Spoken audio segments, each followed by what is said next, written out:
नमस्कार, मैं हूं साक्षी सिंह। स्वागत करती हूं आप सबका हमारे चैनल जीएसटी सुविधा केंद्र में।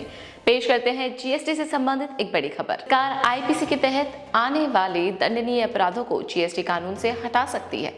एक अधिकारी ने कहा कि सरकार पीनल ऑफेंसेस को हटाने पर विचार कर रही है, जो पहले से ही जीएसटी एक्ट से इंडियन पीनल कोड यानी आईपीसी के तहत कवर किए गए हैं, ताकि इसे अधिक टैक्स पेयर फ्रेंडली बनाया जा सके। जीएसटी कानून को अपराध की कैटेगरी से बाहर करने के प्रस्ताव पर जीएसटी परिषद की अगली बैठक में विचार किए जाने की संभावना है। जीएसटी काउंसिल द्वारा अप्रूव किए जाने के बाद वित्त मंत्रालय जीएसटी कानून में संशोधन यानी अमेंडमेंट्स का प्रस्ताव देगा, जिसे अगले महीने संसद के अगले विंटर सेशन में पेश किया जा सकता है।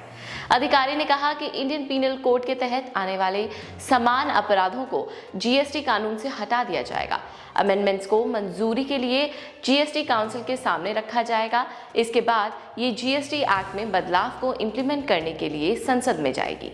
टैक्स एक्सपर्ट्स ने कहा कि प्राइमरीली नकली बिलिंग अपराध डिस्क्रिमिनलाइजेशन प्रैक्टिसेस का हिस्सा हो सकते हैं। इनमें उचित चालान के बिना गुड्स या सर्विस दोनों की सप्लाई के बिना इनवॉइस या बिल जारी करना भी शामिल हो सकता है। साथ ही नकली इनवॉइस का उपयोग करके इनपुट टैक्स क्रेडिट प्राप्त करने का काम आईपीसी में मेंशन अपराधों के तहत कवर किया जा सकता है। AMRG एंड एसोसिएट्स के सीनियर पार्टनर रजत मोहन ने कहा कि ये अनुमान लगाया गया है कि नकली इनवॉइस जारी करने और स्वीकार करने से संबंधित अपराधों को इंडियन पीनल कोड में मूव किया जा सकता है। मोहन का ये भी कहना है कि धोखाधड़ी के मामलों के लिए आईपीसी की धारा 420 के तहत अधिकतम सजा 7 साल है, जबकि जीएसटी कोड में 5 साल की सजा है।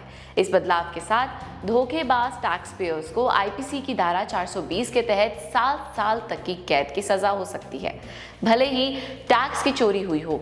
उन्होंने ये भी बताया कि फिलहाल जीएसटी प्रोविजन से एक बड़ा डिपार्चर होगा, जिसके तहत जीएसटी कानून की धारा 132 के तहत सजा टैक्स चोरी के अमाउंट पर निर्भर करती है। आज की न्यूज में इतना ही। और लेटेस्ट अपडेट्स के लिए सब्सक्राइब कीजिए हमारा चैनल और लाइक और शेयर कीजिए इस वीडियो को और मेंशन कीजिए अपने डाउट्स या कॉल कीजिए जीएसटी सुविधा केंद्र के टोल फ्री नंबर पर। नमस्कार।